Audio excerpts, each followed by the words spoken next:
Y hoy cuando abrimos el noticiero, Ariel, hablábamos de lo que pasaba en Afganistán y la verdad que a veces nos resulta bastante difícil de comprender porque la lejanía, la distancia no es solamente geográfica, ¿no? Absolutamente, claro, la lejanía geográfica, la lejanía cultural, sí. La incredulidad de lo que sucede frente a seguramente gente que está allí, los nativos, los afganos, que ya están acostumbrados increíblemente a vivir. Bueno, nosotros tenemos una compatriota que sabe, que habla desde el conocimiento. 20 años tenía cuando fue a cubrir, corresponsal de guerra por primera vez a Medio Oriente, cubrió la guerra de Afganistán, de Siria, del Líbano. Estamos hablando de Karen Marón, a quien le agradecemos muchísimo que tenga esta comunicación hoy con la televisión pública. ¿Cómo estás, Karen?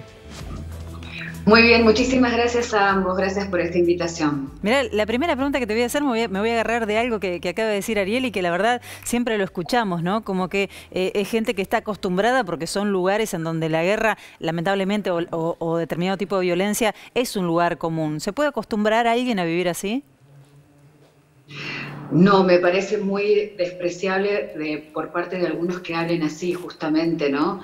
De que la gente está acostumbrada a vivir de esa manera por haber nacido y morir en determinadas regiones. Justamente lo que hay que abogar es por una paz y por una seguridad humana. Y sobre todo después de 20 años de cubrir conflictos armados y posconflictos y crisis humanitaria, cuando uno ve de lo que somos capaces como ser humano de hacer y el sufrimiento de esas personas y sobre todo de los civiles inocentes, si se utiliza el término de acostumbramientos, realmente estamos deshumanizando la situación de los civiles y de los inocentes, más inocentes entre los inocentes. Sí, por ahí no es en tono despectivo, sino más bien de esto que decíamos con Ariel al comienzo, que nos resulta muy difícil, muy ajeno a veces comprender, ¿no? Claramente lo entendí de parte de ustedes, lo que quiero decir que hay otras personas que precisamente utilizan lo justifican. Exactamente, por supuesto que ustedes lo comprendí perfectamente.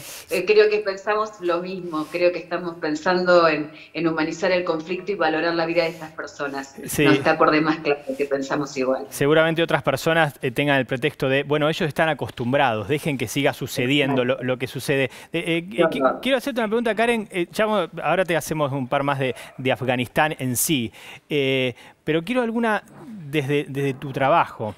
¿Cómo es eso de trabajar, de escribir, de estar permanentemente pensando qué decir, de salir en un informe para un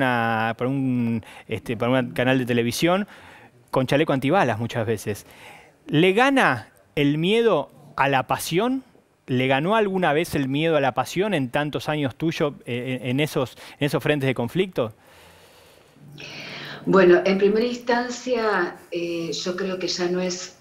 es muy sano en primera instancia tener miedo. Si uno no tuviese miedo, cosa que antes yo lo desconocía, uno no tendría salud mental. Hay que tener miedo porque se activan muchísimos mecanismos que nos impiden reaccionar de alguna manera o nos preservan de otra. Yo creo que ya no es solamente pasión, lo dije hace muy poco, estaba enamorada, ahora lo que siento es amor. ¿Por qué? Porque cuando a través del tiempo uno va comprendiendo de qué se trata, y regreso al tema de los inocentes en la guerra, de la población civil, de las víctimas entre las víctimas, del término que para mí es un eje en mi trabajo, que es la humanización del conflicto, porque permanentemente lo que vemos es, hubo tal cantidad de muertos, tanta cantidad de heridos. Números, claro. Exactamente, se ha cosificado al ser humano, es un número. Entonces, cuando en mi caso personal desconozco el resto, porque mi forma de hacer reporterismo de guerra seguramente será muy diferente a la forma de otros. ¿Por qué? Porque la ética profesional está atada a la ética personal. Entonces, esto va a variar las formas en las que se haga una cobertura dependiendo cada ser humano.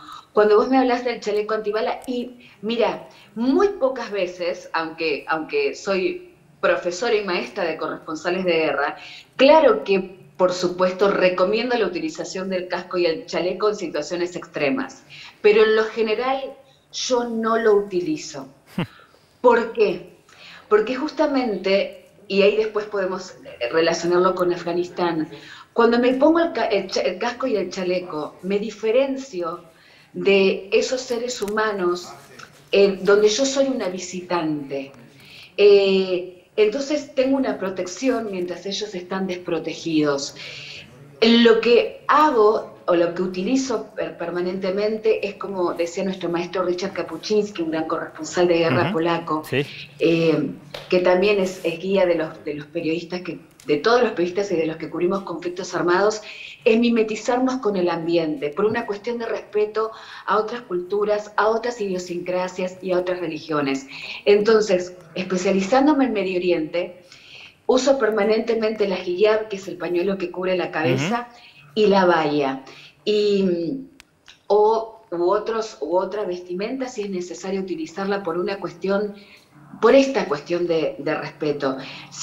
Por respeto por un lado y por seguridad por el otro, porque ese casco y ese chaleco que muchos utilizan cuando no es necesario utilizarlo, pero sí es como para diferenciarse, es lo que te separa de ese ser humano que está viviendo la situación más espantosa, que es una guerra, el infierno creado por el hombre. Y terminás deshumanizando. Mira qué increíble. Yo creo que si tuviéramos la mirada de Karen, digo, la mirada más humana sobre este tipo de conflictos, hoy sería otra la realidad, porque este tipo de violencias que hoy nos explotan la cara, ¿no? Como la de Afganistán, lamentablemente son cotidianas, las hemos naturalizado. Cuando nos llega una información que lamentablemente está bastante hegemonizada, ¿no? Lo que tiene que ver con la información de lo que ocurre en el mundo, hasta leemos que derribaron objetivos, es lo que vos decías, ¿no? Estamos cosificando a las personas. Pero me voy derecho a lo que pasa en Afganistán, Karen. Si pudiera, yo sé que es muy complejo, pero si pudiéramos, en cierto modo, resumirlo, ¿cuál ha sido el rol de Estados Unidos hasta hoy?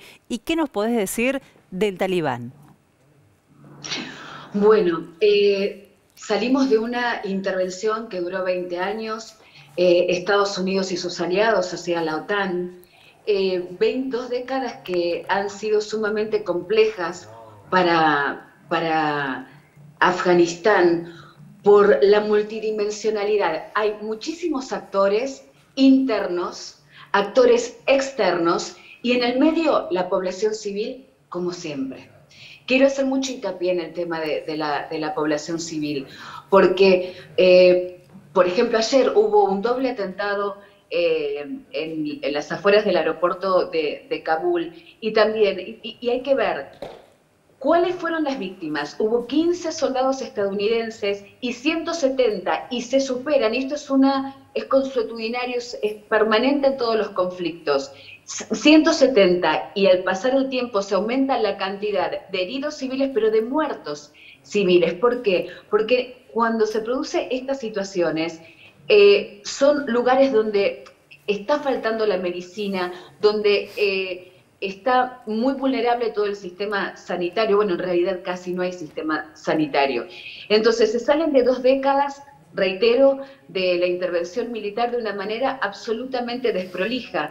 Los especialistas en la región mirábamos desde noviembre de 2020 con estos acuerdos entre el expresidente Donald Trump y el Talibán en Doha, y en estos meses las cosas podrían haber sido muy diferentes, y no ver estas imágenes terribles y caóticas de los civiles intentando escapar del poder talibán, porque las evacuaciones se podían haber hecho en forma escalonada, y hubo muchos meses para programarlo y reprogramarlo. Ahora está la presión del 31 de agosto para evacuar. Hay países que ya evacuaron a sus militares, evacuaron a los civiles que participaban con ellos, pero la desesperación que vemos en el aeropuerto, y con este doble atentado realizado por ISIS-K, como se lo denomina, después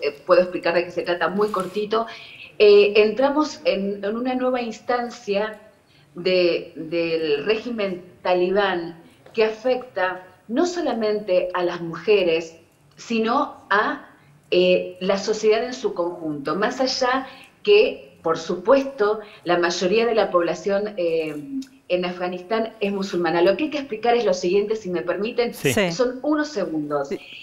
El talibán, talib es estudiante, es el singular de talibán. Talibán es en plural, pero se puede utilizar talibán y se puede castellanizar.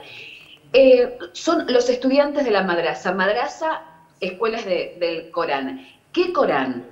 No, es una radicalización y una distorsión del Islam. Esto además se habla mucho del wahabismo. En realidad esto nació en 1866 en el norte de la India, en un lugar que se llama Deoband. Entonces el talibán está inspirado en algo que se llama deobandismo, que luego fue infiltrado por el wahabismo, que son las líneas más radicalizadas de lo que se denomina el Islam, pero no es el Islam. Claro. El Islam es una de las religiones monoteístas, y cuando uno va a las fuentes, quienes se basan en el Islam, porque me parece que es una responsabilidad social no aportar a la islamofobia, porque hablan del Islam, está muy claro, los musulmanes, nada más alejado.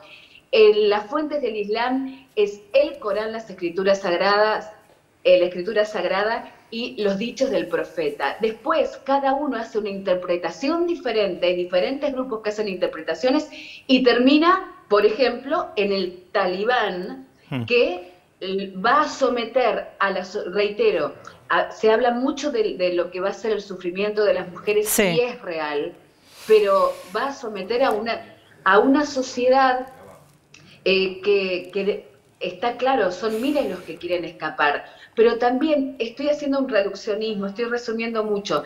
También hay muchas cuestiones, y si me permiten con respecto al tema de la mujer, durante la intervención de la OTAN, sí tuvieron acceso a las universidades. ¿Cuánto? Un 10% en las urbes.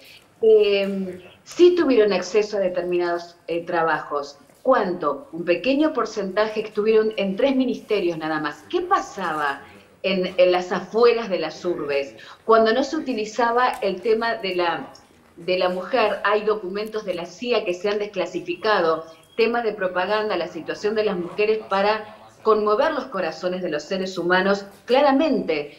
Pero ahora, si esa era la situación de la mujer durante la intervención, donde seguían los asesinatos de honor, si una mujer era violada no iba a tener contención, ni iba a ser protegida, ni cuidada, era asesinada por su propia familia. Eso sucedía antes, durante estos 20 años, y esto se va a intensificar. Asesinatos de honor, matrimonios forzados en niñas menores de 16 años, antes, durante la intervención, y esto se va a intensificar.